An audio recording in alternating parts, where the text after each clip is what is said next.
au début, quand moi j'étais à la yeshiva, je suis rapproché, Rabbi Yitzhak qui m'a dit, va travailler. Va travailler. Arrête d'étudier, va travailler. Waouh, choc, c'est un choc. Mais, on dit, il a dit, tu vas Rabbi Yitzhak, il a 85 ans, il a vécu à Ouman 30 ans ou 40 ans, et il a connu Avram Ben Nachman, il était. Qu'est-ce que veut venir moi?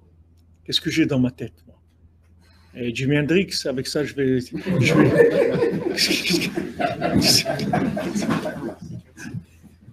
Woodstock, avec quoi je vais venir? C'est quoi mes outils? C'est quoi mes outils avec quoi je réfléchis? Donc il a dit, tu vas travailler, ok, je vais travailler. Ah bon.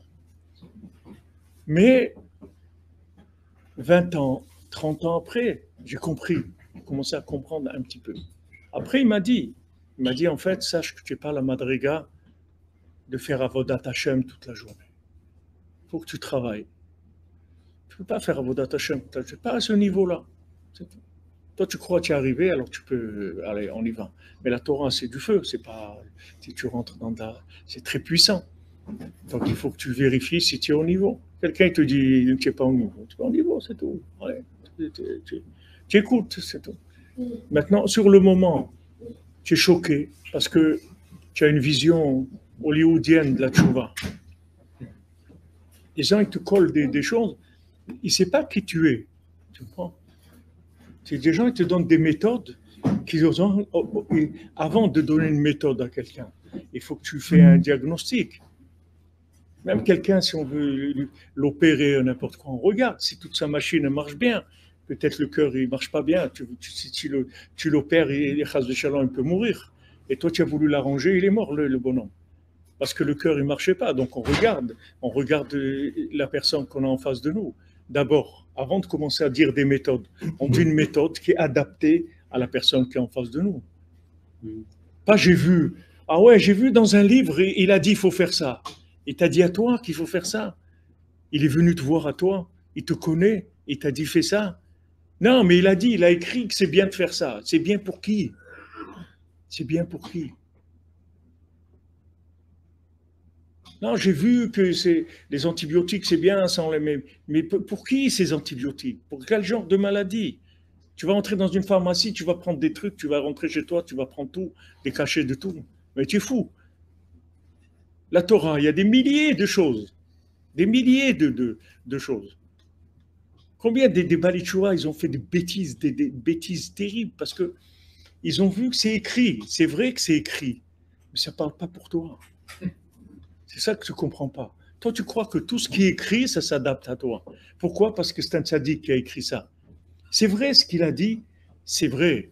Rabbi Nathan, il dit, regarde, tu prends le Sefer Shevet Moussar, par exemple. Shevet Moussar, c'est un livre extraordinaire de Moussar.